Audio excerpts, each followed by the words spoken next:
عليكم ورحمة الله وبركاته.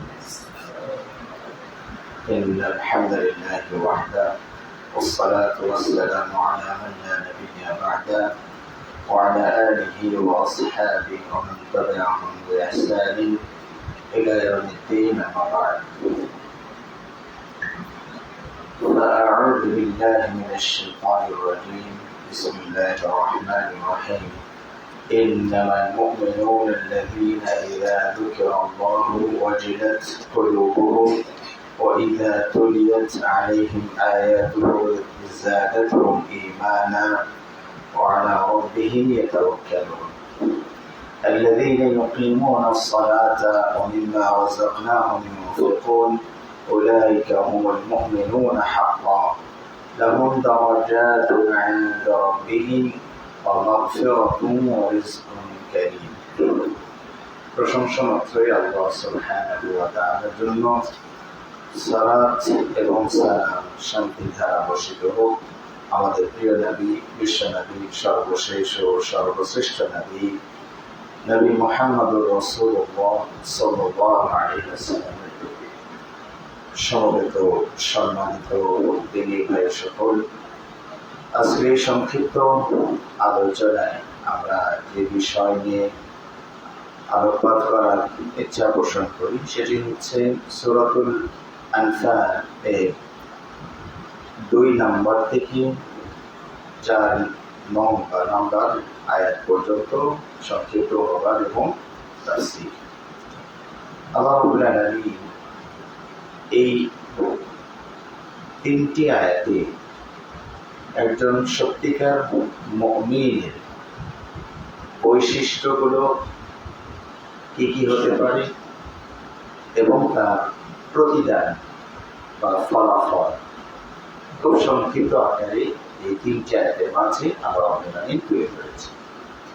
যদিও মুমিনের বৈশিষ্ট্য আরো অন্যান্য সূরাতেও আল্লাহ তুলে ধরেছে, যেমন ধরুন সূরাতুল মুমিনুন একটি সূরার নাম, তাই না? সূরাতুল মুমিনুন, সেখানে قد أفلح المؤمنون الذين هم في صلاتهم خاشعون, এভাবে সেখানেও আল্লাহ রাব্বুল আলামিন মুমিনের প্রায় 8টি বৈশিষ্ট্যের কথা উল্লেখ করেছেন। এভাবে বিভিন্ন সূরাতে আয়াতে আল্লাহ রাব্বুল আলামিন মুমিনের বৈশিষ্ট্য তুলে ধরেছে। আমরা প্রথম আজকের পঠিত আয়াতের প্রথম আয়াত শুরু করি। আল্লাহ রাব্বুল আলামিন এখানে বলছেন ইন্নামাল মুমিনুন আল্লাযীনা ইযা যুকিরাল্লাহু ওয়াজিলাত কুলুবুহুম। সত্যিকারের বিশ্বাসী হচ্ছেন তারা যাদের সামনে আল্লাহ শব্দটি, নামটি উল্লেখিত হলে তাদের হৃদয় ভীত বিহ্বল হয়, তাদের হৃদয়ে ভয় সঞ্চারিত হয় এবং তাদের সামনে যখন তার আয়াত নিদর্শনাবলী পঠিত হয় তখন তারা ঈমানের দিক থেকে প্রবৃদ্ধি পায়, দিক ঘটে, ঈমান বেড়ে যায় এবং তারা শুধুমাত্র আল্লাহর উপরই ভরসা করে আর তারা সালাত কায়েম করে এবং আল্লাহর আমি তাদেরকে যা প্রদান করেছি তার থেকে তারা ব্যয় করে, খরচ করে। এই হচ্ছে 5টি বৈশিষ্ট্য।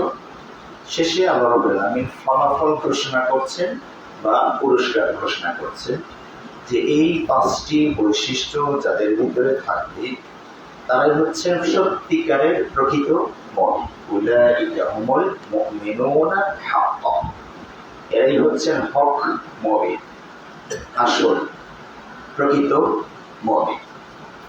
তো এটা হচ্ছে রেজাল্ট, আল্লাহর পক্ষ থেকে রেজাল্ট ঘোষণা হলো কে মুমিন, ঈমানের পরীক্ষায় কে পাস করলো, কে পাস করলো।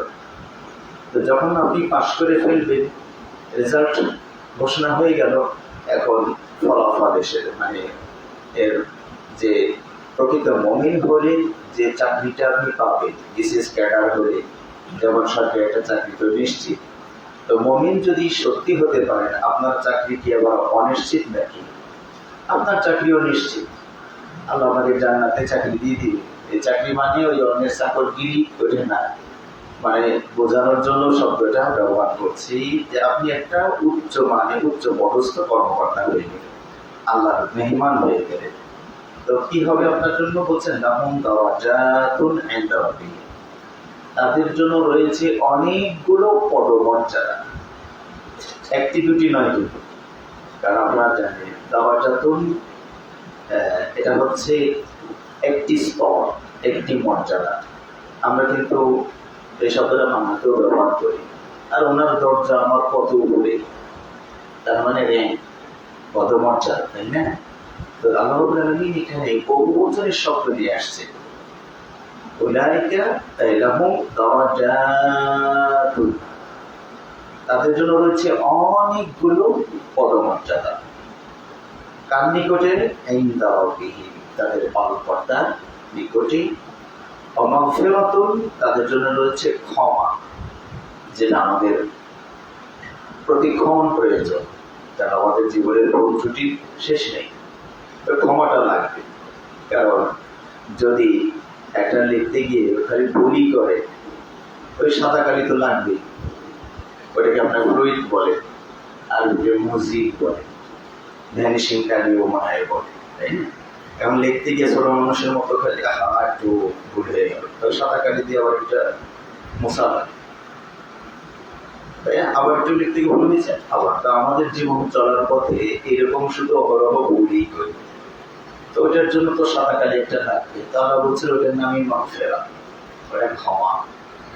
কারণ কি, মাগফিরা শব্দটার অর্থই হচ্ছে আড়াল করা, আচ্ছন্ন ঢেকে রাখা।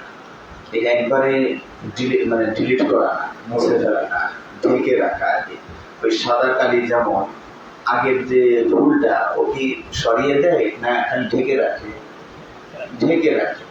তো মাগফিরা মানে ওটা ঢেকে রাখে, আছে নিচে, উঠাইলে আবার দেখাও যাবে। তো ওই গুণাটার উপরে না প্রলেপ দিতে, কষ্টে ফেলে দিতে, যে এর উপর দেওয়ার ভালো কিছু লিখে ফেলে। রিজকুন কারীম, এবং তাদের জন্য রয়েছে সম্মানিত রিজিক। রিজকুন কারীম, সম্মানিত তাদের রিজিক রয়েছে। এটার ব্যাখ্যা তো জান্নাতে যা পাবেন সবই রিজিক, জান্নাতে যা পাবেন সবই রিজিক। তো আমরা সময় যেহেতু কম, আমরা সংক্ষেপে ব্যাখ্যাটায় আসি। আমি প্রথমে আপনাদেরকে জিজ্ঞেস করি, মুমিন শব্দের অর্থ কি?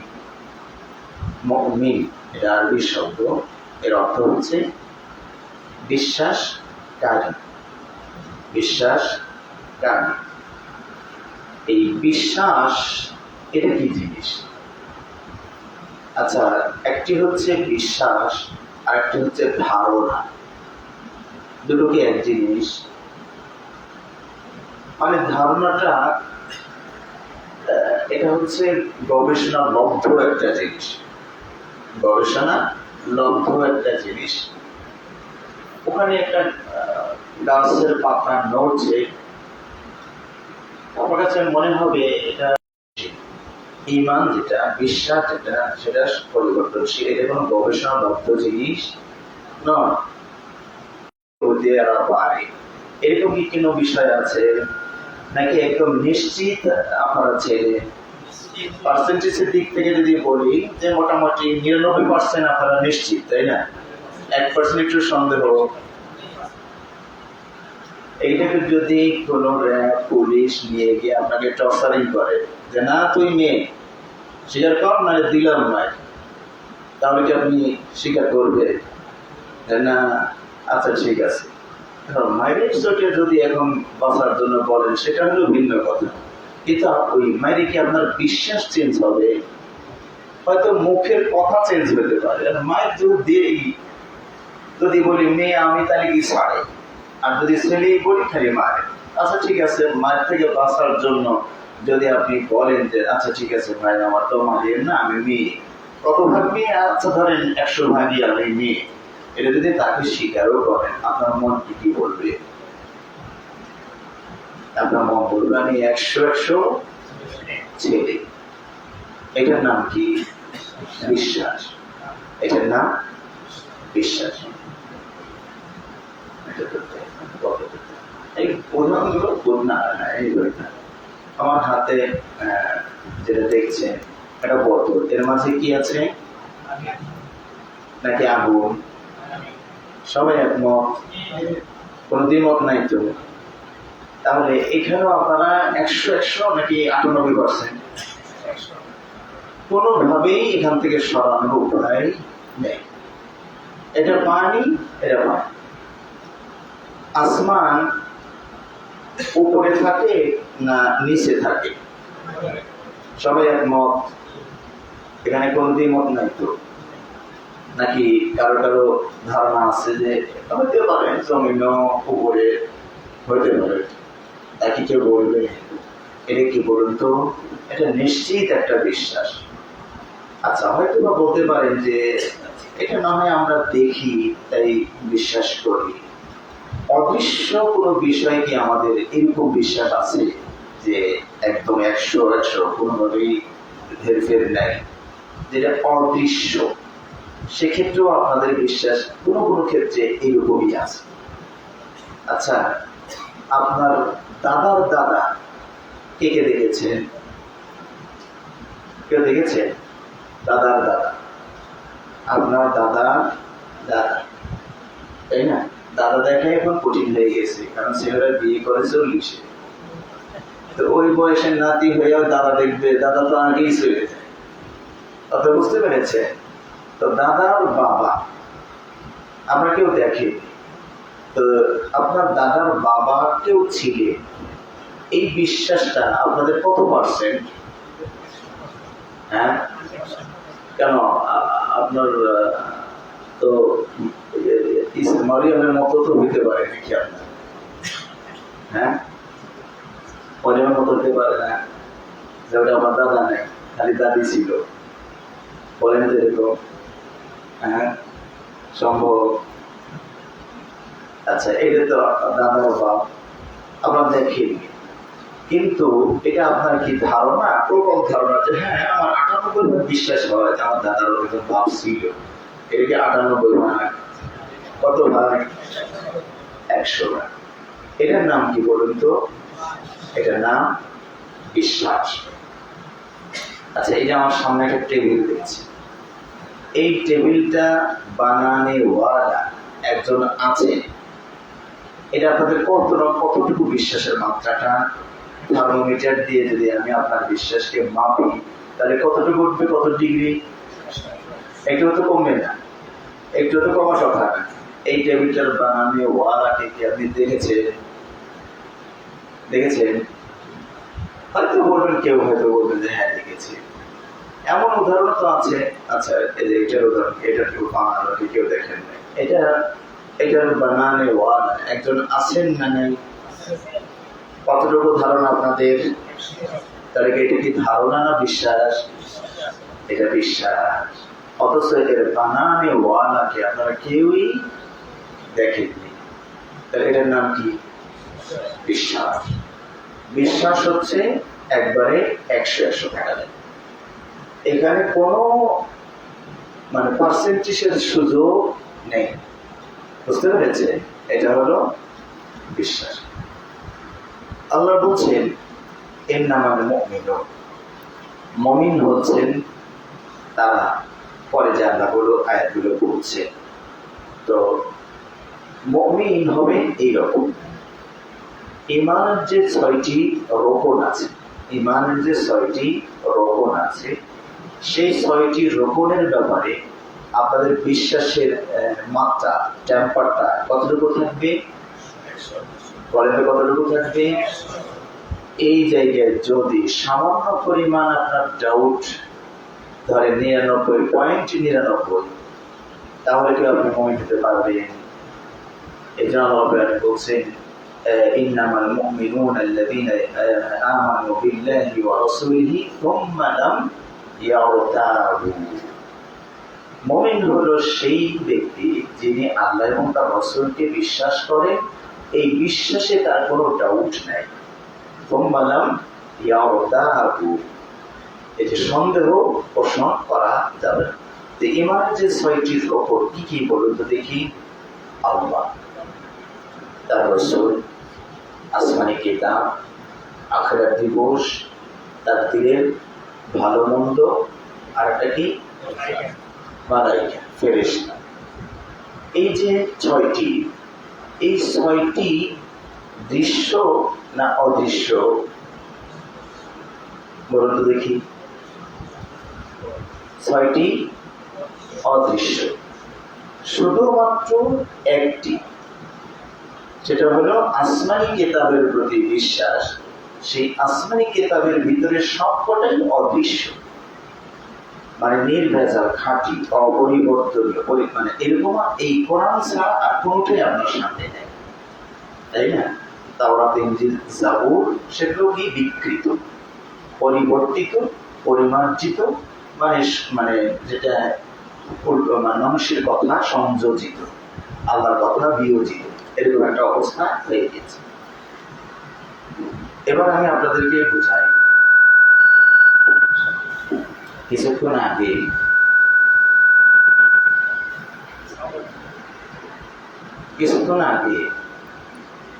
আমি 4টার মতো উদাহরণ দিয়েছি, যারা ছেলে না মেয়ে, তারপরে বলছিলাম এটা কি পানি, তারপরে আসমান উপরে নামিয়েছে, এটা তো দৃশ্যমান ছিল। এরপরে একটা উদাহরণ দিয়েছিলাম যে আপনার দাদার বাবা, সেটা তো আপনাদের সবার জন্যই অদৃশ্য, তাই না? কিন্তু সেখানেও কিন্তু আপনার বিশ্বাসের কোনো কমতি ছিল না।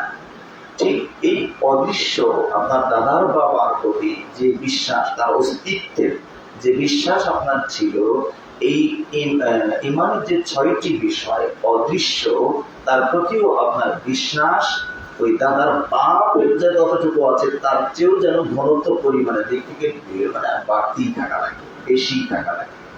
কিন্তু এখন যদি আমি বলি আল্লাহ আছে না নাই,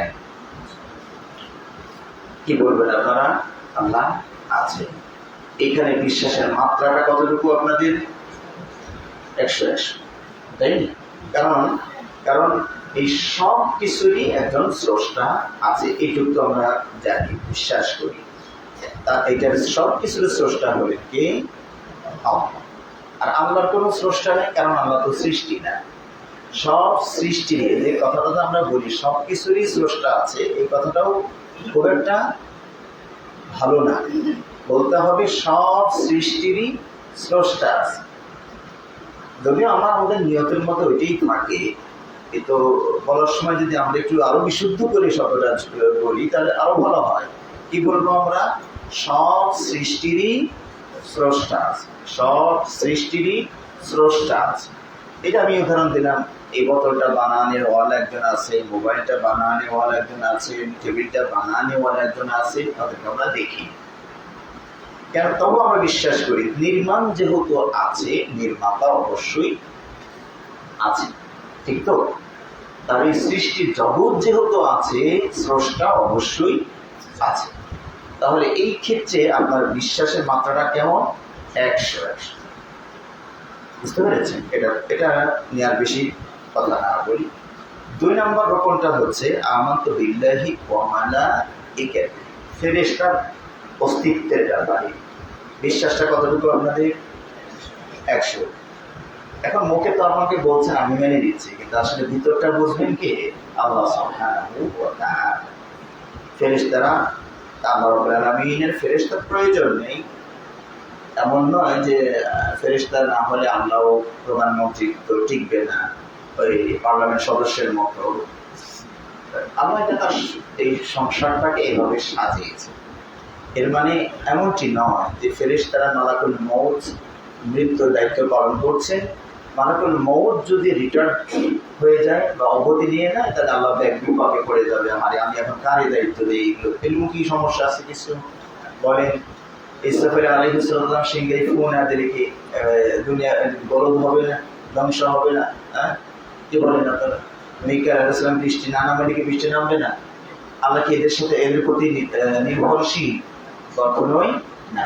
কিন্তু আমার ইচ্ছা তিনি এভাবে তার এই জগৎটাকে সাজিয়েছেন। ফেরেশতাকে আমরা দেখি না, ঠিক আছে, কিন্তু হাদিসের ভাষাতে পাওয়া যায় কখনো কখনো ফেরেশতারা মানুষের রূপ ধরে যদি এসেছে তাহলে অনেক মানুষ দেখেছে। এরকম প্রমাণ আপনাদের আছে না? আমাদের কাছে ফেরেশতাদেরকে হয়তো আপন রূপে আমরা কেউ দেখি না, কিন্তু রূপ যদি পরিবর্তন করে তাহলে অনেকেই দেখতে পাবে। উদাহরণ কয়েকটা দেওয়া যেতে পারে। ওই যে বনি ইসরাইলের একটা ঘটনা আল্লাহ নবী সাল্লাল্লাহু আলাইহি ওয়াসাল্লাম আমাদেরকে শুনিয়েছেন। অন্ধ, আর একটা কি টাকওয়ালা, আর ধবল, ওদের তিনজনের কাছে ফকিরের বেশ ধরে একজন ফেরেশতা এসেছিলেন। তারা দেখেছেন না?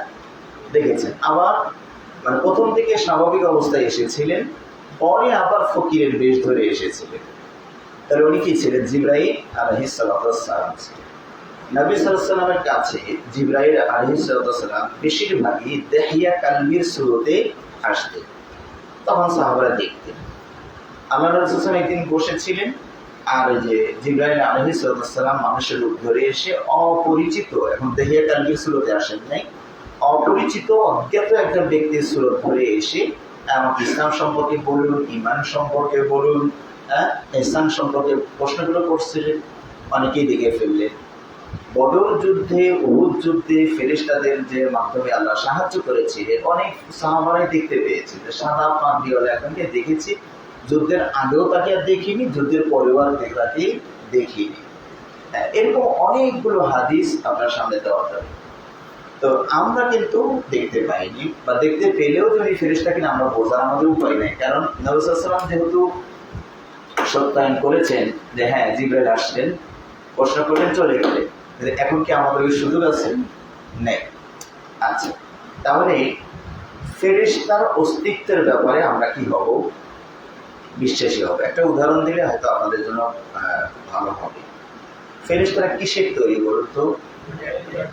এটা হয়তো আরবি দিয়ে বললেন, একটু বাংলা দিয়ে বলেন। আলো দিয়ে তৈরি, জ্যোতি, তাই না? আলো দিয়ে তৈরি, জ্যোতি।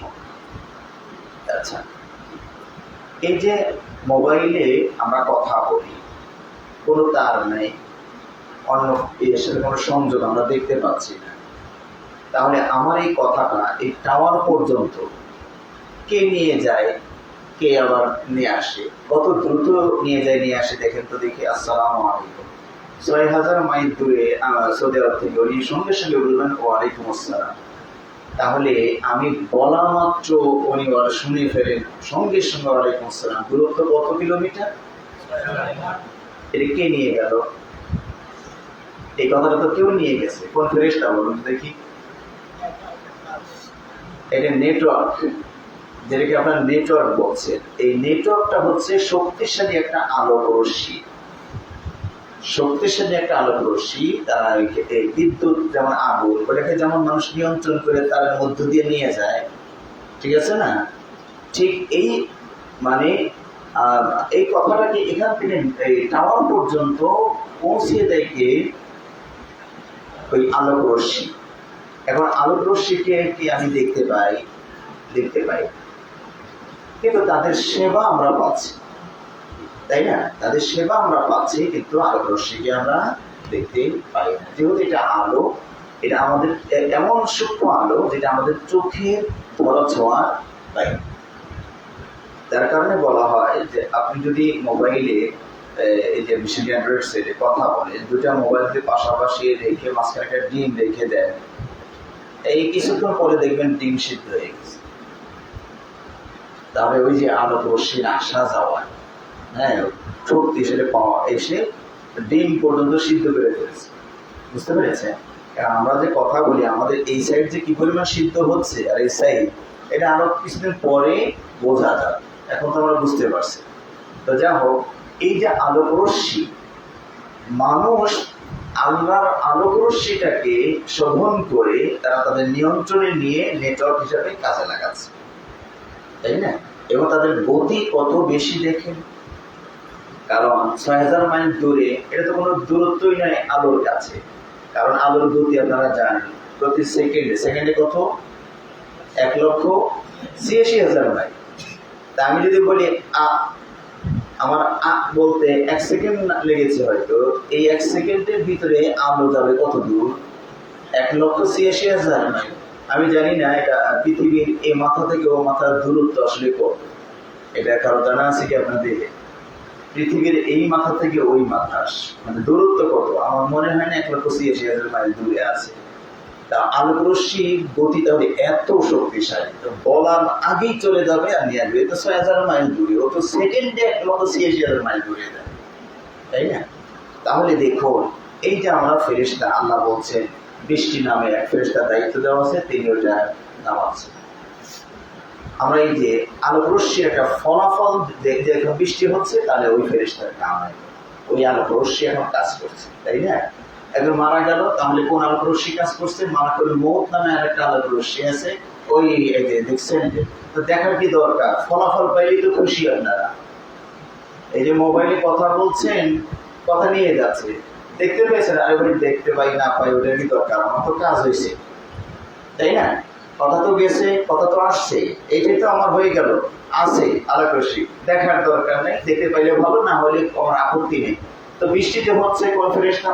মিকাইল। নূরেতে গেল কোন আলোক রশ্মি? মালাকুল মউত। ওটা আজরাইল বলবেন না, মালাকুল মউত। তাহলে এই যে আল্লাহর ফেরেশতা আছে, এখানে আমাদের বিশ্বাসের পরিমাণটা কত হবে? 100। আমানতু বিল্লাহি ওয়া মালাইকাতিহি ওয়া কুতুবিহি। কুতুবিহির উপরেও এরকম 100 থাকা লাগবে, একটা শুধু দেখা, বাকি সবগুলো অদেখা। এরপর একটা বলতো আমানতু বিল্লাহি ওয়া মালাইকাতিহি ওয়া কুতুবিহি ওয়া রুসুলিহি। রাসূলগণকেও আমরা দেখি, এমনকি যে রাসূলের উম্মত হতে পেরে আমরা সবাই গর্বিত, আলহামদুলিল্লাহ। আমরা সেই রাসূলকেও দেখি। বিশ্বাসের পরিমাণ কত? 100 টাকা লাগবে। আর আখিরাত দিবসের প্রতি বিশ্বাস কতটুকু থাকা লাগবে? এই জায়গায় হচ্ছে আমাদের অনেকেরই সমস্যা আছে। মরার পরে আবার জীবন, মরে যাব, পচে গলে হাঁটবে, মাটির সাথে মিশে একাকার হয়ে যাবে, আবার উঠবো। হয়তো অনেকেই 98% বিশ্বাস করে না, 2% ওয়েটিং এ রেখেছেন, যাকে দেখবো সেই দিন, দেখার পরে ওটা ভরাট করে দেবেন, তাহলে কি তিনি মুমিন হতে পারবেন? বুঝতে পেরেছেন? এই জায়গায় কিন্তু অনেকেই সংশয়ের মধ্যে আছে। আমাদের আমলের ত্রুটির অন্যতম একটি কারণ হচ্ছে এটা, কারণ আমাদের এখনো ওই জায়গায় 100 আমরা আসতে পারছি না। অনেকেই এটা মরার পরে ইমানের কারণে বুঝি, মনে করি যে আছে, শয়তান একটু হলেও ভিতরে ওয়াসওয়াসা, কুমন্ত্রণা দিয়ে দেয় যে তুমি দেখো তো অবস্থানে যাও, তোমার দাদা বাবা কত আগে থেকে কত মানুষকে দাফন করা হয়েছে, কবর করো, কিচ্ছু বাবা না, একদম মাটি, শুধু মাটি হয়ে গিয়েছে, এইটা আবার এরকম করে বানাবে, কিন্তু অবিশ্বাস হয়। ঠিক আছে? শয়তান কিন্তু এখানেই সুযোগটা নেওয়ার চেষ্টা করবে। এই জায়গায় টিকে থাকা, এটার ইমান। বুঝতে পেরেছেন? 100। কারণ কি, এটা বাস্তব। ওই কাদামাটি যে আপনার মতো আবার হবে, সেটার সর্বপ্রথম প্রমাণ আপনি নিজেই কাদামাটি থেকে আপনি কি করে হলেন। আপনি পরে আবার হবেন বা হবেন না, সেটা যদি আপনি অবিশ্বাস করেন, প্রথম তো আপনি হয়েছেন এটুকু তো বিশ্বাস করেন, তাই না? এই জন্য সূরা ইয়াসিন আমার বলছে যে وضرب لنا مثلا ونسي خلقه قال من يحيي العظام وهي رميم। তার সৃষ্টির সূচনার কথা ভুলে গিয়ে আমার সাথে ঝগড়া করে। আল্লাহ বলছে মরণের পরে আবার, মানে মক্কার কিছু কাফের তো আল্লাহকে বিশ্বাস করতো, পাওয়ার জন্য মূর্তি পূজা করত। বুঝতে পেরেছে? ওরা আল্লাহ বিশ্বাস করছে। হ্যাঁ, মরণের পরে আবার কিন্তু আবার কিছু আছে মরণের পরে জীবনকেই তারা অস্বীকার করত। এক কাফের একটা পচা গলা হাড্ডি নিয়ে এসে মোহাম্মদ সালে বলছে, মোহাম্মদ এই কি তোমার এটা বিশ্বাস যে এই যে পচা গলা হাড্ডি যে দেখো মিশে গেল, এইখান থেকে আবার মানুষ তৈরি হবে, এই তুমি বিশ্বাস করো? এটা কি সম্ভব? তো সে প্রমাণ দিয়ে দিল, মানে হাড্ডিটা পচা গলা হাড্ডি নিয়ে সামনে এসে দেখে দিল, দেখো আল্লাহ পচা। আল্লাহ রাব্বুল আলামিন তখন তার উত্তরে কি বললেন, অবাবারানা মাকানা ওয়া নাসিয়া খালকা। সে আমাকে যুক্তি দিয়া আমার সাথে উদাহরণ দিয়া বুঝায়, অনাসিয়া খালকা, অথচ তার সৃষ্টির কথা সে ভুলে গিয়েছে। এবং সে বলছে এটা পচে গেলে মাটির সাথে মিশে যাওয়ার পরে কে আবার এটাকে চিন্তা করবে। আল্লাহ রাব্বুল আলামিন উত্তরটা কি দিলেন, কুল ইউহয়িহাল্লাযী আনশাআহা আউওয়ালা মাররা। হে নবী, হে রাসূল, আপনি বলে দিন তিনি ওটাকে পুনরায় সৃষ্টি করবেন যিনি প্রথমবার সৃষ্টি করেছেন। সুবহানাল্লাহ। আল্লাহ রাব্বুল আলামিন কিন্তু এখানে কথা বলেননি, উত্তরটা এভাবে বলেন যে নবী বলুন যে আমার আল্লাহ এটাকে সৃষ্টি করবে, পুনরায় সৃষ্টি করবে। বলছেন কি যে নবী বলুন যিনি প্রথমবার এটাকে সৃষ্টি করেছেন উনি পরের বার বানান। এখন আপনি তো এটাও অস্বীকার করতে পারছেন না যে প্রথমবার তো আপনাকে কেউ না কেউ বানিয়েছে, সেটা আপনি আল্লাহ মানেন বা না মানেন সেটা যার বিশ্বাস। কিন্তু এইটুক তো বাস্তব যে আপনি আপনার দেহকে নিজে বানাননি, এটা তো ঠিক আছে। আবার এমনি এমনি হয়ে গেছেন, বিষয়টা কি এরকম, আমি যদি আপনাদেরকে বলি এই এলাকায় একবার হাতি আর মহিষে এই যুদ্ধ লেগে গিয়েছিল, এই যুদ্ধের এক দ্রুতগতির এক ফাঁকে একটা বিস্ফোরণের মতো হয়ে গিয়ে এলাকার মানুষগুলো এইভাবে তৈরি হয়ে গেছে। বিশ্বাস করবেন আপনারা? বিশ্বাস করবে? আচ্ছা, তাহলে মানুষের কথা হয়তো বিশ্বাস করলেনি না। এই মহিষগুলো দ্রুতগতি করতে করে এমন ভাবে একটা দুজনে দ্রুত মেরে বিকট শব্দ করলো, সঙ্গে সঙ্গে আশপাশের বিল্ডিং গুলো যা দেখছো না, এই ঘটনাস্থলে এরকম একটা বিল্ডিং গুলো কারো কোনোটা 3 তলা, কোনোটা 5 তলা, 10 তলা এরকম হয়ে গেল। বিশ্বাস করবেন আপনারা? বিশ্বাস করবে? করবেন। তাহলে আপনারা কেউ ওইটা তো মনে করেন যে না এই বিল্ডিং গুলো কেউ না কেউ বানিয়েছে, একটা সময় এমনি এমনি হয়ে গেছে। বিশ্বাস করবেন? করবে? বলবেন বক্তাকে আর পরে দাওয়াতি দিয়ে ম্যান্টে, ঠিক না? তাহলে প্রথমবার এই মানুষটাকে কেউ না কেউ বানিয়েছে, এইটুকু তো কমপক্ষে বিশ্বাস করবে, তাই না? কেউ না কেউ বানিয়েছে। আল্লাহ বলছেন যে যিনি প্রথমবার বানিয়েছিলেন তিনি পরে বা বানাবেন। এবং আল্লাহ নবী সাল্লাল্লাহু আলাইহি ওয়াসাল্লাম বলছেন, আলাইসা আউয়ালুল খালকি বিআহওয়ান আলাল্লাহি মিন ইআদাতিহি। প্রথমবার বানানোটার বানানো মানে পরের বার বানানো প্রথমবারটার চেয়ে সহজ না কঠিন? কঠিন যদি হয় কোনটা হয়? প্রথমবার হয়। এই মোবাইলটা প্রথমেই যিনি শুরু করেছিলেন যে ব্রেনের, উনি এটা প্রথমে এতটুকু বানাইতে পারেন না। তিনি হয়তো খাতা কলমে একটা থিওরি দিয়ে গেছেন যে এইরকম একটা কিছু হইলে মানুষের কথা যাওয়া আসার চিঠি পাঠাইলে 6 মাস লাগে, এটাকে আরো গতি কমিয়ে সরাসরি শোনানো যায় কি না, এটার একটা চিন্তা ভাবনা করে তিনি একটা থিওরি লিখে দিয়ে উনি চলে গেছেন। আলোচনা আবার আসছেন যে কথাটা তো ভালো, উনি যে কথাটা লিখে গেছেন এইটাকে পুরো ডেভেলপ করা যায় কিনা, আসলে কিছু করা যায় কিনা, উনি হয়তো আরো 2 ধাপ এগিয়ে দিয়ে উনি আবার চলে গেছেন। তো কত বিজ্ঞানীর মাথার নির্যাসটা হলো এই মোবাইল, ঠিক না? তো প্রথমবার বানানো কঠিন, এখন বানানো যেহেতু হয়ে গেছে এটাকে ভেঙে চুরমার করে দিয়ে আবার নতুন করে বানানো যাবে না। আমি এটাকে সহজভাবে বলি, এই যে আপনারা পানির বোতল খেয়ে ফেলে দেন, পলিথিনের বোতল ফেলে দেন, টোকাই যারা আছে গরিব মানুষ সকালবেলা দেখবেন ওরা কুড়িয়ে নিচ্ছে, ওরা ভাঙার দোকানে বিক্রি করে দেয়, এটা আমার বড় কোম্পানির কাছে বিক্রি করে দিবে, তারা আবার মেশিনে দিয়ে গলিয়ে কোনটা লোহা কোনটা তামাক এগুলো সব আলাদা করে ফেলবে, প্লাস্টিক গুলো আলাদা করে ময়লা আবর্জনা ফেলে দিয়ে ওই প্লাস্টিকটাকে এই সুন্দর বড় প্লাস্টিককে তরল করে ফেলবে, তাই না? ময়লা আবর্জনা সব বের করে দিয়ে হুবহু এই ডিজাইনের এই মাপের বোতল আমার তারা তৈরি করতে পারবে না? পারবে না? কি বিশ্বাস আপনাদের? পারবে।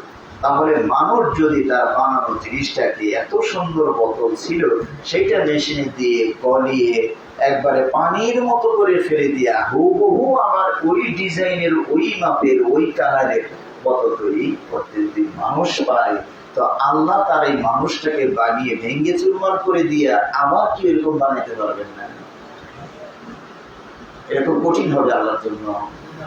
তো এই যে আমার ইমানের যে বিশ্বাসের কথা বললাম, এটা 100 থেকে যারা কোনোভাবেই পয়েন্টেও না আসে যে 99.99, তাও আপনি মুমিন হতে পারবেন না। এখানে 100-100ই থাকা লাগবে। মরণের পরে জান্নাত আছে, জাহান্নাম আছে, হিসাব আছে, কবরে সওয়াল জবাব আছে, পুলসিরাত আছে, দাঁড়িপাল্লা আছে, সব অদৃশ্য জগৎ ভবিষ্যতে, তাই না? তো যেহেতু সংবাদটা এমন একজন ব্যক্তি বলেছেন যেখানে সন্দেহের কোনো অবকাশ নেই, হিরাকলা বা হিরাক্লিয়াস আপনারা ইংরেজিতে বলেন, আরবিতে হিরাকলা বলেন, তিনি মুহাম্মদ সাল্লাল্লাহু আলাইহি ওয়াসাল্লামের কথা যখন শুনতে পেলেন যে উনি আসলেই রসুল কিনা, ওই আবু সুফিয়ান তখন মুসলিম হননি, আবু সুফিয়ানকে বেশ কিছু প্রশ্ন করেছিলেন নবী যাচাই করার জন্য। নবী ইন্টারভিউ নিয়েছিলেন আবু সুফিয়ানের কাছে, যে যে লোকটা রসুল বলে দাবি করছেন তিনি এরকম কিনা, তিনি এরকম কিনা, তিনি মিথ্যা কখনো বলেন কিনা। এটা একটা প্রশ্নের মধ্যে নবী যাচাইয়ের ক্ষেত্রে এটা একটা প্রশ্ন ছিল যে তিনি মিথ্যা বলেন কিনা। না, আমরা ওনার সাথে বসবাস করি, ওনার কাছ থেকে মিথ্যা কোনোদিন আমরা পাইনি। তখন হিরাকলা বলেছিলেন, হিরাক্লিয়াস বলেছিলেন যে দেখো, এটা মানে একজন যদি এটা কোনোদিন হতে পারে না যে একজন মানুষের মাঝে মিথ্যা বলা ছেড়ে দিবে, অথচ আল্লাহর নামে মিথ্যা বলবে যে আমি আল্লাহর রসুল, অথচ আল্লাহর রসুল না, এটা হইতে পারে। যে মানুষের সাথে মিথ্যা বলে না, বুঝতে পেরেছে? কারণ মানুষের সাথে মিথ্যা বলার জেলটা খুব বেশি না ধরে, কিন্তু আমি যদি আল্লাহর নামে বলি যে আল্লাহ আমাকে রসুল করে পাঠিয়েছেন, অথচ এটা মিথ্যা, এটা কি কোনো ব্যক্তি করতে পারে? তো উনি নবী যাচাইয়ের জন্য এটাই বলেছিলেন যে যে ব্যক্তি মানুষের সাথে মিথ্যা বলা ছেড়ে দিতে পারে, সে কখনোই আল্লাহর সাথে মিথ্যা বলতে পারে। তো সুতরাং এই যে আমরা বললাম মরণের পরে যে একটা জীবন, এই কথাটা নবী সাল্লাল্লাহু আলাইহি ওয়াসাল্লামের মাধ্যমে আমরা পেয়েছি, কোরআনের মাধ্যমে আমরা পেয়েছি। সুতরাং এই ক্ষেত্রে আমাদের বিশ্বাসের মাত্রাটা কেমন হবে? 100-100ই থাকা লাগবে। আর সর্বশেষ হলো তাকদীরের মর্মের প্রতি বিশ্বাস। তাকদীরে এটা এমন একটি বিষয় যেটা আল্লাহ রাব্বুল আলামিন আমাকে আপনাকে সৃষ্টির জগতের 50,000 বছর আগে আল্লাহ রাব্বুল আলামিন এটা লিখেছেন। এর মানে এটা নয় যে তাকদীরটা যা লেখা আছে আমরা তাই করতে থাকবো, না, বরং আপনি যা করবেন সেটা আপনি আগে থেকেই জানেন, তাই লিখেছেন। এখানে একটা বিষয় খেয়াল করুন, আল্লাহর জানা আর আমার জানাতে অতীত আছে, বর্তমান আছে, ভবিষ্যৎ আছে। খেয়াল করলেন তো? আমার জানার ভিতরে অতীত আছে, আমি আদম সম্পর্কে জানি, এটা অতীত। এখন আমি আলোচনা করছি, এটা হলো আমার বর্তমান। ভবিষ্যতে আমি আগামী জন্য খোঁজা দিব, এটা আমার ভবিষ্যৎ, তাই না? তা আমার জানার ভিতরে কি আছে? অতীত আছে, বর্তমান আছে, ভবিষ্যৎ আছে। আল্লাহর কোনো দ্বিতীয় কাল নাই। আল্লাহর কাল হচ্ছে প্রেজেন্ট টেন্স। আল্লাহ ওই আদম আজ থেকে অনেক বছর আগের কথা, আল্লাহর কাছে এটা দৃশ্যমান, বুঝতে পেরেছেন? ওটা অতীত না। আর কিয়ামত সেই কোন কালে, আল্লাহর কাছে এগুলো সবই দৃশ্যমান, প্রেজেন্ট টেন্সের মতো। বর্তমান এখন আমরা যেমন এখানে আছি, এটা যেমন ওই আগামীকাল আমরা অমুক মসজিদে থাকবো, ওইটাও তেমন।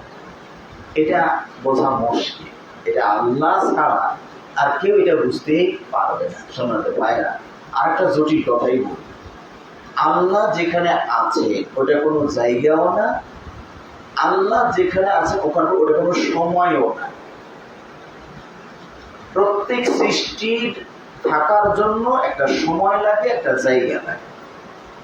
আচ্ছা, আমি এই যে আব্দুল নূর, পৃথিবীতে আসছি ধরুন কিছু বছর আগে, আবার চলে যাও, তাহলে আমার প্রত্যেক সৃষ্টির জন্য এই পৃথিবীতে থাকতে হলে একটা সময় লাগে না লাগে না? এবং একটা জায়গা লাগবে না লাগবে না? হ্যাঁ, এমনকি বাতাসের জন্য জায়গা লাগে। বিষয়টা কি বুঝলে? বাতাসের জন্য কি লাগবে? জায়গা লাগে। আল্লাহ যেখানে আছে, যদি আমরা ভাষা আমাদের না থাকার কারণে আমরা ব্যক্ত করতে পারি না, যেখান মানে যে জায়গা শব্দটা ব্যবহার করছি, কিন্তু ভাষা না থাকার কারণে আমরা ব্যবহার করছি। কারণ কি দিয়ে বোঝাবে? তা আল্লাহ যেখানে অবস্থান করছেন ওটা কোনো জায়গাও না, ওটা কোনো সময়ও না। কারণ সময় এটা হলো সৃষ্টি, আল্লাহ হলেন স্রষ্টা। বুঝতে পেরেছেন? জায়গা এটা হলো সৃষ্টি, আল্লাহ হলেন স্রষ্টা। তাহলে আল্লাহর সাথে সৃষ্টির কোনো সম্পর্ক নেই। যখন শুধুই আল্লাহ ছিলেন, সৃষ্টির কেউ ছিল না। বুঝতে পেরেছেন? তো সুতরাং আমরা যেটা বলছি যে এই যে তাকদীরে ভালো মন্দ যেটা বলতে গেলাম, আমি আপনি সৃষ্টি হওয়ার আগে আল্লাহ জানেন যে এই আব্দুল নূরকে আর এই আব্দুল্লাহ আব্দুর রহমানকে ভালো মন্দের প্রবণতা 100 করে ওনার মনের মধ্যে দেওয়ার পর, মানে আপনি ডাইনে যেতে চাবেন 100% ক্ষমতা দেওয়া, বামে যেতে চাবেন 100% ক্ষমতা লাভ। আপনার কাছে কোনোটা দৃশ্য, কোনোটা বলুন অদৃশ্য। আল্লাহর কাজ হইল না, কেসটা মারাই হইল না। আবার কখনো মারছেন তো একবার জায়গার মতো করছে, ভন ভন করে ঘুরতে আসে। আবার মারছেন কিন্তু ঠিক পজিশনে হয়নি বলে একটা নড়বড় করে পড়ে 4-5টা গুলুন খেয়ে পড়ে। এখন এই যে আপনি যে ক্যাচগুলো মারলে, কেমন করে মারলে কয় পাক ঘুরবে এটা কি আপনি জানেন? আপনি প্যাচ দিচ্ছেন, আপনি মারবেন, লাঠি কয় পাক ঘুরবে আপনি নিজেও বলতে পারবেন না। আদৌ ঘুরবে কিনা, আদৌ পাক খাবে কিনা আপনি তাও জানেন না। কিন্তু এটা আপনি আজকে খেলতে নামছে, আপনার এই লাঠির সৃষ্টি, রশির সৃষ্টি, এই যিনি লাঠি মারবেন ওনার সৃষ্টিরও আগে আল্লাহ জানেন যে এটা কয় পাশ দিবেন, কয় পাশ ঘুরবে, কয় পাশ নামবে। সুবহানাল্লাহ বিহামদিহি সুবহানাল্লাহ। তো সেই সত্তায় আমি আব্দুল নূর, আপনি আব্দুল্লাহ আব্দুর রহমান দুনিয়াতে আসার পরে 100 ক্ষমতা ভালো মন্দ আল্লাহকে দোষ দিতে পারবেন না। জানলা আপনি আমাকে 100 ভালো মন দিলেই তো আমি সলাৎ ত্যাগ করতাম না, আমার ওই জায়গায় আবার 2% কম দিচ্ছেন কেন? এই যার জন্য তো বেনামাজে আমার উপরে চড়াও হয়েছে, এটা আপনি বলতে পারবেন না। 100 ক্ষমতা, সলাৎ পড়ার ক্ষমতা 100, না পড়ার ক্ষমতাও 100। আমি দুটো রাস্তা তাকে দেখেছি, আমি তাকে পাপ প্রবণতা, ভালোর প্রবণতা 100 করেই দিয়েছি। এরপরে এখন আপনার ইচ্ছা, ইম্মা শাকির ওয়া ইম্মা কাফুর। যার মন চাই ইমান আনবো, যার মন চাই এটা আমি ইমান আনি না, এটা আপনি বলছেন আমার ইচ্ছা, এটা বললে হবে নাকি? এটা তো আল্লাহ ধমকের স্বরে বলছেন যে যেমন ধরুন আমি আপনার ছেলেকে বলেন এই তাদের ভালো করে পড়ো, আগামীকাল ইংরেজি পরীক্ষা। তো ছেলে পড়তে বলেন, তাও কোনো মামার বাড়ি, মামা আসছে বেড়াইতে, নানার বাড়িতে বেড়াইতে যাবে। এখন আপনি দেখলেন ছেলে কোনো শোনে না, তখন রাগ করে কি বুঝা তো যেদিন মন চায় সেদিক যা, আমার বিরক্ত করিস না সব। এটা কি অনুমতি দিচ্ছেন তার নানার বাড়ি যাওয়া? এগুলো ভাষা তো বোঝা লাগে। হ্যাঁ, ছেলে যদি এখন ব্যাগ গোছায় আর মনে করে যাকে বাবার কাছে একবার অনুমতি চাইছিলাম, আচ্ছা যাও, তো সেখানে বাবা অনেকবার অনুমতি দিচ্ছে, যা যা যা যা, তোর যেদিক মন চায় সেদিক যা। তো অনুমতির তো অভাব নেই এই জায়গায়। এটা কি অনুমতি? এটি তো ভাষা বোঝা লাগে, এখানে তো বোঝার বিষয়। হ্যাঁ, আমরা অনেক সময় দিন বলে রাতকে বোঝাই, রাত বলে দিনকে বোঝাই, মানে বিপরীত শব্দ বোঝাই। অনেক সময় আসি না, চলে যাওয়ার সময় ভাই আচ্ছা কি আসসালামু আলাইকুম ভাই, তাহলে আসি বলে কি করে যায়। এখন কি ধরে টেনে ধরে ধরো এটা বলে আসি আবার যাই কেন? এটাই তো ভাষা, এটাই তো বোঝা দরকার। কথা বুঝতে পেরেছে? সুতরাং আল্লাহ রাব্বুল আলামিন আমাদের তাকদীর সম্পর্কে সব কিছু তিনি জানেন, সেই হিসাবে লিখে রাখছে। বিষয়টা আমার এমন নয় যাবারই একটা গ্রুপ আছে, আমাদের কিচ্ছু করার নাই, আমার যাকে আল্লাহ চাইছে ও মসজিদে গেছে, আর যাকে আল্লাহ চাই নাই ও মসজিদে আসে নাই, এটা আল্লাহর খেলা, হয় আমার কিছু করার নাই। এই বিশ্বাসে থাকবেন নাকি আপনারা? মানে তারা বলতে চাচ্ছে কি আমরা হলে পুতুল, তো এদের পুতুল যেমনি নাচাই তেমনি নাচি, পুতুলের কি দোষ? তা আমরা হলাম পুতুল, আল্লাহ যেমনি নাচাই তেমনি নাচি। বুঝতে পেরেছেন? এটা কি, এটা বলা যাবে না। আল্লাহ আমার ইচ্ছের উপরে ছেড়ে দিয়েছেন, এই জন্য বিচারটা হবে। আর অন্য কোনো জাতকে আল্লাহ বিশ্বাসে ছেড়ে দেন নাই।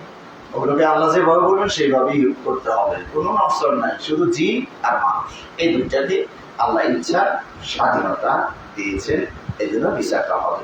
আসলে যদিও আমরা বলছিলাম এই কয়েক আয়াতের তাফসীর, তো আসলে আমরা এখনো বলাদের শুরুতে আছি, ভিতরে এখনো না যাইনি, তবে একটা কাজ সেরে দিয়েছি, অনুবাদটা কমপক্ষে শুরুতে করে দিয়েছি, তাই না?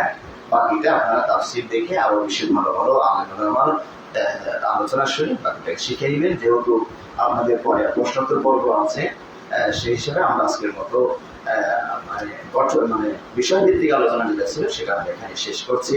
তো আল্লাহর কাছেও আমরা দোয়া করি যেন করে আল্লাহ রাব্বুল আলামিন আমাদেরকে পরিপূর্ণ ঈমানওয়ালা হওয়ার তৌফিক দান করেন। আমিন। আপনাদের প্রশ্ন আছে, নিজের প্রশ্ন করতে পারেন। বলছেন মসজিদে এক পাশে আল্লাহ আর অপর পাশে মুহাম্মদ লেখা যাবে কি? আসলে এটা মানে আল্লাহ এবং তার রাসূল, আমরা চাই যে হাদিসে যেভাবে আছে আপনারা যদি লেখেন সেভাবেই লেখেন।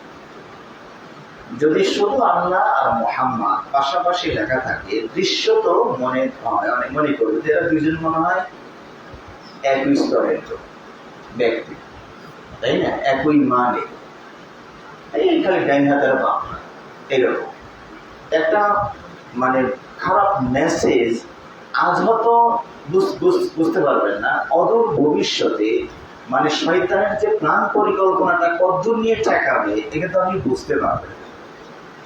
যেমন ধরুন আমি একটা উদাহরণ বলি, মূর্তি পূজাটা মানব জাতির ভিতরে শয়তানকে হুট করে ঢুকাইতে পেরেছে। হুট করে বোঝেন তো, মানে হঠাৎ করে ওটা কি আমাদের অঞ্চল সেটা তো বলে হুট করে, এই হুট করে সমস্যাকে ঢুকিয়ে দিয়েছে তাদের। শয়তান কিন্তু বুদ্ধিমত্তার পরিচয় দিয়েছে। তারা বলছিল কি যে ওই সময় কিছু ভালো মানুষ ছিল, ওই মানুষগুলো মারা যায়, মারা যাওয়ার পরে শয়তান তাদের স্মৃতিটা ধরে রাখার জন্য বললো কি এই মানুষগুলো ভালো ছিল, তাদের বৈঠকখানা এখানে ছিল, তারা চলে গেল, তো তাদেরকে যদি একটা প্রতিকৃতি আঁকিয়ে রাখো তাহলে এখানে যাওয়ার সময় মনে পড়বো হ্যাঁ খুব ভালো মানুষ ছিলেন, খুব আল্লাহওয়ালা মানুষ ছিলেন, তো তখন তোমরাও আল্লাহর দিকে বেশি ধাবিত হতে পারবে। দেখলেন যুক্তিটা তো ভালো, তাই না? এই মানুষটা চলে গেছে কিন্তু তার প্রতিকৃতি যদি আমরা রেখে দেই স্মৃতি হিসেবে, তাহলে ওনাকে দেখবো ওনার খুব আল্লাহওয়ালা ছিলেন, হ্যাঁ খুব মানুষ মানে মেহমানদের করতে ভালো কাজ করতে, আমাদের এরকম করা উচিত। এইটার জন্য মানুষ বলো এটাকে যৌক্তিক মনে করলো, হ্যাঁ তা তো করা যায়, তো ঠিকই আছে বানাইলো। কিছুদিন পরে বলছে কি যে এটাই বৈঠকখানে এখানে সেখানে ছড়িয়ে না রেখে এটা যদি মসজিদের সামনেই রেখে দাও তাহলে তো আরো ভালো। যেই লোকগুলো দেখবো দেখবার মনে করো আমার লোকগুলো খুব সুন্দর ইবাদত করছে, আমাদেরকে ওইরকম সুন্দর, তার চেয়ে বেশি সুন্দর না হলে কমপক্ষে ওইরকম সুন্দর করা উচিত। তো রেখে দিছো বৈঠকখানায়, একজনকে ওই দিকে আর বৈঠকখানায় ওই জায়গায়, তো কবে যাবা দেখবা, তারপরে তোমাদের অনুভূতিতে একটু জাগবে, নাড়া দিবে। তার চেয়ে যেখানে তোমরা ইবাদত করো ওই জায়গায় রেখে দিলেই তো, সব মসজিদের ভিতরে রেখে দিলেই তো হয়ে গেল, তাতে আরো ভালো। তখন যুক্তিটা ভালোই মনে হয়েছিল যে না কথা তো ঠিকই, ওই ওখানে গিয়ে দেখে এসে মসজিদের সুন্দর ইবাদত করতে মসজিদের সামনেই তাই। তো তখন পর্যন্ত এদের পূজা করছে না, করছে কার? আল্লাহরই। ওদেরকে দেখে মনে হচ্ছে এরাও এরকম সুন্দর ইবাদত করতো, আমাদেরকে ওইরকম করা উচিত। এই যুগটা চলে গেছে 100 বছর, আগের 100 বছর আর এদের 100 বছর। পরের যুগ যখন আসলো তখন শয়তান এসে বললো কি যে এই তো তোমরা গোমরাহ হয়ে গেছো, তোমাদের বাপ দাদারা এই দৃশ্যমান মাবুদের ইবাদত করতো, তোমরা কি না ভুলে এক অদৃশ্য আল্লাহর দিকে চলে গেছে। দেখছেন অ্যান্টিবায়োটিক কেমনে মারলো। তাই যদি না হবে তো তোমাদের বাপ দাদারা এই মসজিদের মধ্যে এদেরকে রাখছে কেন? খেয়াল করলে তখন তাদেরও বুঝে আসলো যে কথা তো তাই, কারণ ওরা ওই মূল ইতিহাসটা গেছে ভুলে। ওদের বাপ দাদা যে কেন নিয়ে আসছিল, কেন যে গ্রামের নাম বড়ইছড়া, এখন অনেক বছর পরে বড়ইছড়ার ব্যাখ্যা যদি খুঁজতে যান ওইখানে খুঁজে পাবে গ্রামের নাম বড়ইছড়া। ওই যে নোয়াখালীর একটা গ্রামের নাম ছাগলনাইয়া, অবশ্যই একটা শানের নজরুল আছে, এই নাম রাখার পিছনে একটা কারণ আছে নাই, ওখানে কোন একটা ঘটনা ছাগল নিয়ে ঘটছিল, তো ওই জন্য ভাবে ছাগল নাই। এখন 100 বছর পরে যদি কারণ উদ্ঘাটন করতে যান, তখন এই দেখা যায় মাহবুদের পূজা করছে, আমাদেরকে শয়তান ভুলাইয়া অদেখা মাহবুদের দিকে নিয়ে গেছে। দেখছেন শয়তান কেমনি গোমরা করে ফেললো। আচ্ছা, এখন এই যে আমরা মোহাম্মদ পাশাপাশি দেখার কারণে আমাদের কাছে মনে হবে যে দুজন যেন একই লেভেলের, পাশাপাশি খায় এক স্তরে, এই অনুভূতিগুলো যেন না আসে, এই জন্য আমরা গোড়াই কেটে দিতে চাই। আপনি যদি পুরোটাই লেখেন লা ইলাহা ইল্লাল্লাহ মুহাম্মাদুর রাসূলুল্লাহ, বাক্যটা কমপ্লিট করে দেন, হ্যাঁ, তাহলে সুন্দর হয়। এই নিয়তে লিখবেন যে এটার একটা দাওয়াতি কাজ, এটার একটা দাওয়াতি কাজ হিসাবে আপনি লিখবেন। হ্যাঁ, এটা জিকির, এটাকে আবার তাবিজ মনে করবেন না, এটা লিখে বোর করতে হয় তাই লিখছি, তাহলে আবার তাবিজ হয়ে যাবে। এটা নিয়তের মধ্যে দেখেন কত কনভার্ট বেশি। হ্যাঁ, এই জন্য আমরা বলি যে আল্লাহু লা ইলাহা ইল্লাল্লাহ মুহাম্মাদুর রাসূলুল্লাহ, পুরোটা লেখেন। যদিও এখানে কেউ কথা বলবেন যে আশহাদু আল্লা ইলাহা ইল্লাল্লাহ, না, আমরা আশহাদুটা সংক্ষিপ্ত একটা রূপ, এটা হ্যাঁ, মানে এই সাক্ষ্য দেওয়া যে আল্লাহ ছাড়া সত্য কোনো ইলাহ নাই, এবং এই সাক্ষ্য দেওয়া যে মুহাম্মদ সাল্লাল্লাহু আলাইহি ওয়াসাল্লাম আল্লাহর রাসূল। তো বাক্যটা কমপ্লিট করে দিবেন। আমরা এরকম অস্পষ্ট শব্দ কোথাও আমরা রাখতে চাই না, যাতে করে এইটাকে শয়তান সুযোগ নিয়ে কোনো খারাপ ধারণা মানুষের মনের মধ্যে কোনো এক কালে দিয়ে দিতে না পারে। নবী নূরের তৈরি নাকি মাটির তৈরি? আল্লাহ নবী সাল্লাল্লাহু আলাইহি ওয়াসাল্লাম, আল্লাহ কোরআনে বলে দিয়েছেন কুল ইন্নামা আনা বাশারুম মিথলুকুম, সূরা কাহফ, তাই না? সূরা কাহফের শেষের দিকের আয়াত বলছে, হে নবী আপনি বলুন ইন্নামা আনা বাশারুম মিথলুকুম, নিঃসন্দেহে আমি তোমাদের মতোই একজন মানুষ। বুঝতে পেরেছেন? যেখানে আল্লাহ নিজেই বলছেন যে আমি বাশার, আর আমাদের বাবার নাম আদমের নাম কি? আমরা বলি আবুল বাশার, আবুল বাশার। তো বাশার যারা, তাদেরকে আল্লাহ কি দিয়ে তৈরি করেছেন? মাটি দিয়ে তৈরি করেছেন। তো নবী সাল্লাল্লাহু আলাইহি ওয়াসাল্লাম বলছেন ইন্নামা আনা বাশারুম মিথলুকুম, নবী বলছেন না আল্লাহ বলছেন? আমার ছাত্র জীবনে যাত্রাবাড়ি মাদ্রাসার ছাত্র আমি, এই 99 সালের 1999 ওই দিকেরই কথা, আজ থেকে কমপক্ষে 25-26 বছর আগের কথা। ওই পাশে বিদাতি মাইকে আলোচনা হচ্ছে যে ওরা বলছে কি, একদল লোকের এখন আবির্ভাব হয়েছে, তারা নবীকে নূরের তৈরি মানে না, তারা মাটির তৈরি করে, আর দলিল হিসাবে কোরআনের আয়াত পেশ করে। বুঝতে পেরেছে? সেই আয়াতটাকে মানে উল্টিয়ে দিচ্ছে কিভাবে জানেন? বলছে এই আয়াতের অর্থ হলো, এখানে আল্লাহ বলছেন যে কুল, হে নবী আপনি বলেন, আমি বলি না। অনুবাদ দেখছে? মানে কুল ইন্নামা, আপনি বলেন না তো যে আমি মানুষ, তোমাদের মতন মানুষ, আমি বলি না। নাউযুবিল্লাহি মিন যালিক। এখন সামনে যে শ্রোতা আছে, এই অনুবাদের বিপক্ষে বলার বা বিরোধিতা করার তো কেউ নেই, কারণ সব কিছুটা ছাগল টাইপের লোকই বসে।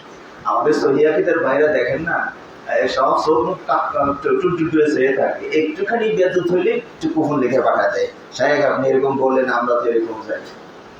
আর তারা তো ওই যে একটা উসুল বানিয়ে নিয়েছে, খতায়ে বুজুর্গান গ্রেফতারে খতস, বুজুর্গদের ভুল ধরাটাই ভুল। এই যে একটা অ্যান্টিবায়োটিক খাওয়াই দিচ্ছে ওদের, অসুখ করে থাকে। বুজুর্গ ভুল করলে ধরা যাবে না, উনি ভুল করলে আমি ভুল করতে রাজি নাই।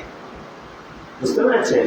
অথচ আল্লাহ নবী সাল্লাল্লাহু আলাইহি ওয়াসাল্লাম সালাতে তেলাওয়াতে ভুল করছে, ওর থেকে আটকে যাচ্ছে। সালাত শেষ করে বললেন, এই ও ভাই, তুমি কি আমার পিছনে সালাত পড়ো না? পড়ছি তো, ইয়া রাসূলুল্লাহ, আমি যে আটকে যাই, তেলাওয়াতে একটু সমস্যা হয়, তুমি বলে দাও না কেন? ইয়া রাসূলুল্লাহ, আপনার কাছে ওহী আসে, কোনটা আবার মানসুখ হয়ে যায়, আপনি কোনটা বাদ দেন কোনটা রাখেন, আমরা লোকমা দিয়ে আবার বিপদে পড়ি।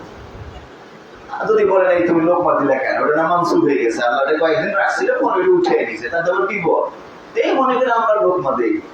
তো নবী দেখেন সালাতের ভিতরে তার ভুল হচ্ছে, সেটা তারা জনগণ ধরে দিচ্ছে না কেন? সেটা তারা জনগণকে সার্চ করছে, এই তুমি আমার পিছনে ছিলে না? ছিলাম, আমার ভুল হয়তো বলে দাও না কেন? এটা যদি নবী বলতে পারে, আমরা তো শায়েখ মাশায়েখ আলেম ওলামা বুজুর্গ, কোনো কথাই নেই। বুঝতে পেরেছেন? তাহলে উনি অনুবাদ করলেন কি, হে নবী তুমি বলো, আমি বলি না। তা আমি বললাম আচ্ছা এই কথাটা যদি সূরা কুল হুয়াল্লাহু আহাদের কাছে গিয়ে অনুবাদটা করে কেমন হয়? হে নবী আপনি বলেন আল্লাহ এক, আমি বলি না। তাহলে আল্লাহকে অনেকগুলো, একই আয়াত একই কুল। কথা বুঝতে পেরেছেন? এরকম যত জায়গায় কুল আছে ওইরকম অনুবাদ করলে সব দিকে তসমা আছে। এইটা নিয়ে আলোচনা করলে কমপক্ষে 1 ঘন্টা লাগবে আপনাদেরকে বোঝাইতে। আপনারা তো বুঝবেনই, আমি বুঝতে পেরেছি। আপনি হয়তো আপনাদেরকে বোঝানোর জন্য প্রশ্ন করেছেন। অনেক দলিল আছে এখানে, 2 রকম দলিল হবে।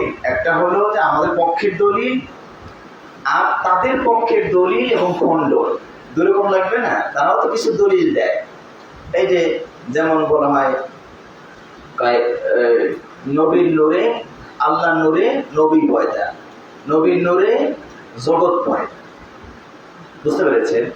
আল্লাহ নূরে নবী পয়দা, নবীর নূরে জগৎ পয়দা। ঠিক আছে না? এটা একটা দলিল দেয়। তা আমি তখন আমরা বলি তাহলে তো সবাই নূর হয়ে গেল, এখানে শুধু মহাসাম নূরের তৈরি, এটা বলার কি দরকার? আম পাতা জাম পাতা সবই তো নূরের, কারণ সবাই তো নবীর নূরের পয়দা। কথাটা কি খেয়াল করছেন? তাদের এই কথাটা যদি সত্য হয় তাহলে পৃথিবীতে যা দেখছেন সবই কিসের তৈরি? সবই কিসের তৈরি? নূরের তৈরি না? খোদার নূরে রসুলের পয়দা, আর রসুলের নূরে জগৎ পয়দা। তো জগতের একটা পার্ট আমি আব্দুল নূর, জগতের একটা পার্ট আপনি আব্দুল খালেক। তা আমিও নূরের তৈরি, উনিও নূরের তৈরি। কারণ আপনি তো বললেন যে রসুলের নূরে জগৎ পয়দা, জগতের একটা পার্ট তো আমিও, সদস্য আমিও। তা আমি আবার কিসের তৈরি হবো? আর একটা দলিল তারা একদিন ভৈরবের একজন ছিল, চিনছেন মনে হয় নাকি? হ্যাঁ, একদিন দেখি উনি একটা যুক্তি দিচ্ছে যে ওসমানকে জিন্নুরাইন বলা হয় কেন? ওসমানকে জিন্নুরাইন, 2 নূরওয়ালা। কারণ ওসমান নবীর 2 মেয়েকে বিয়ে করছিলেন। এক মেয়ে মারা যাওয়ার পরে আর মেয়েকে নবী ওনার সাথে বিয়ে দিয়েছিলেন। এই জন্য ওসমানকে বলা হয় 2 নূরের মালিক। তো নবীর মেয়েরা যদি নূর হয়, বাবা কি মাটির? আপনাকে ঠেকে দিয়েছে। আমি এটা শিখছিলাম যে কুমিল্লা না কোথায় একটা মাহফিলে আসতেছিলাম, আমার পাশে একজন মনে একটু গান নাকি বাজাইতে চাইল, তখন একটু আলেম ওলামার মানুষ সম্মান শ্রদ্ধা করতো, হুজুর বসে গেলেন কি করা যায়, তো আবার ওয়াজ বাজার শুরু করলো। সেই ওয়াজের থেকে শেখা আমার এইটা। হ্যাঁ, তো মনে মনে বললাম ও গান শুনতেছিল তো ভালো ছিল, আবার এটা কাটতে ছেড়ে না দেয়। হ্যাঁ, মানে বক্তব্য কাটতে খালি ছেড়ে দেয়। আচ্ছা, কিছু গান আছে যেটা হয়তো নারী ঘটিত প্রেমের দিকে, পরকীয়া বা এগুলো কিছু আহ্বান করে, ওইটাও পাপ। কিন্তু যেখানে ঈমান নষ্ট করে ওই গান, ওই ওয়াজের ওই গানগুলো বেশি ভালো কিনা। কারণ আকরামুজ্জামান সাহেব একটা কথা বলে তো পরে আরো সমালোচিত হয়েছিলেন, একটা কথা বলছিলেন, কথাগুলো বোঝার চেষ্টা করা লাগে। আমি বলছি কি, গানে কি বেশিরভাগ গানের উদ্দেশ্যটা কি বলেন তো?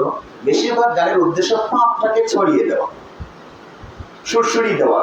আগের শব্দটা একটু বাদ দিয়ে বললাম আর কি, বুঝতে পেরেছেন? সুরসুরি দেওয়া, তার মানে এই পাপটা যেন সমাজে ঘটে।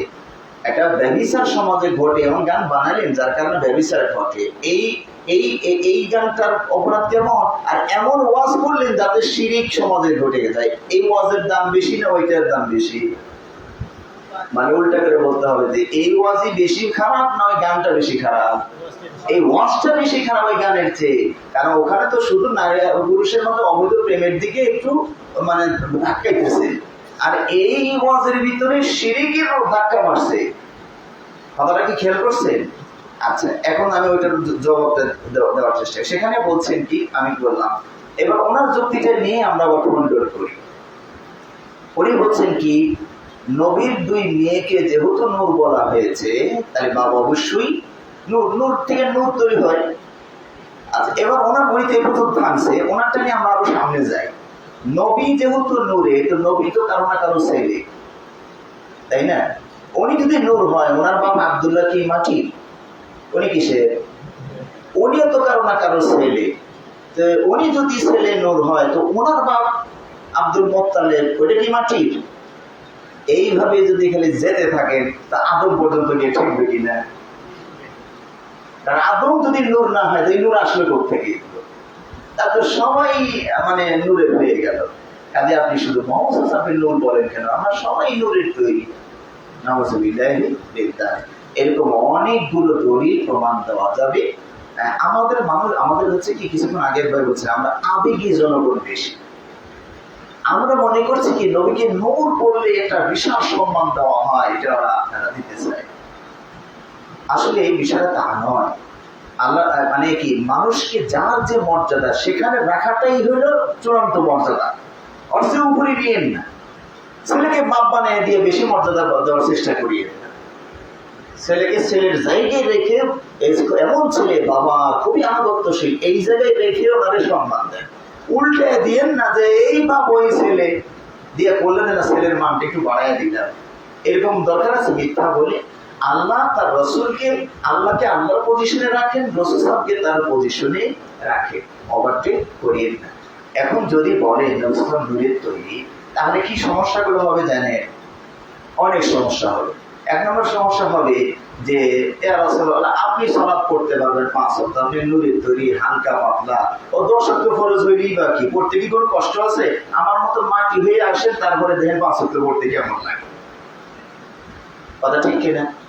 সম রাখবেন 30টা, আপনি সারা জীবন না খেলেই বা কি, ফেরেশতাদের না খেলেও চলে, নূরের তৈরি।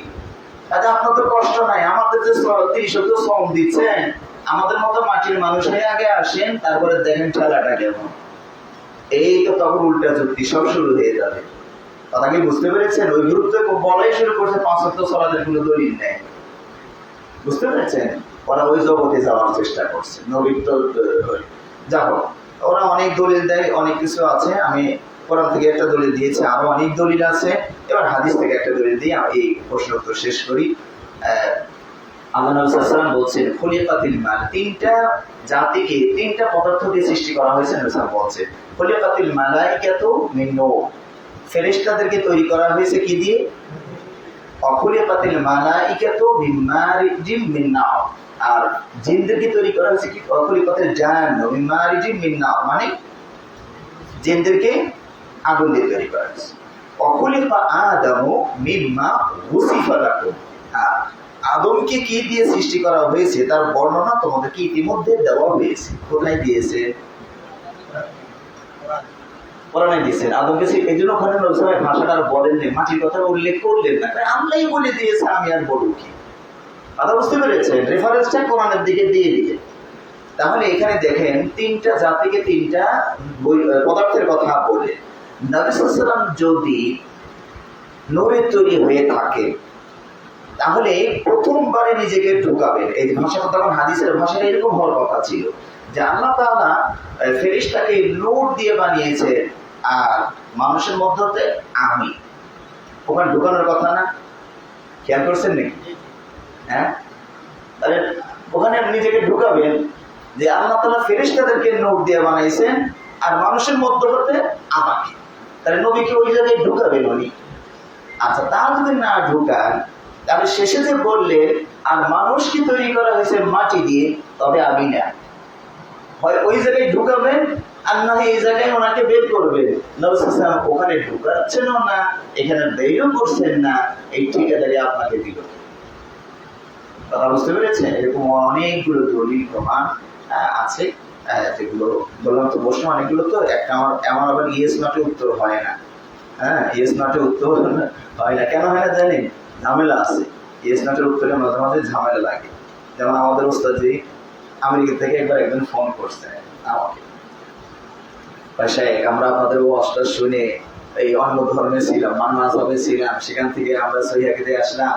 এখন দেখি আপনারা ওস্তাদ যে আপনারা বলেন যে আল্লাহ নবী সাল্লাল্লাহু আলাইহি ওয়াসাল্লাম বলেছেন যে আসরের পরে উনি ইফতার করছেন, যারা করে নাই তারা হলো নাফরমান, তারা হলো নাফরমান।